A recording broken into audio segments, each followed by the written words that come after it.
a caution for all of us in this business is, it was about a month or 5 weeks or 6 weeks ago that a Wall Street finance reporter I like said, I cannot overstate to you how much Wall Street is sure that Donald Trump is headed for re-election. Mm-hmm. He had just beaten impeachment. He was purging his enemies from the government. The jobs numbers are riding high. The Dow is across 30,000.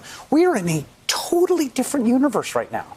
The economy is headed off a cliff for a possible recession. We're in the midst of what has not been officially called a global pandemic, but is a global pandemic, a horrible public health crisis. The government has entirely failed.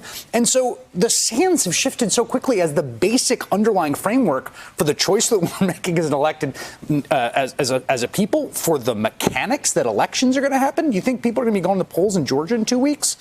In big public gatherings? That's an open question right now. So just keep in mind how quickly everything has changed in the last 5 weeks and how quickly things can change. Well, and just to make it feel even more shifty, everything ahead is unclear, too. Yeah. Will there be conventions? Yes. Will there be debates? What will voting look like? Yeah. Will this be turned into a...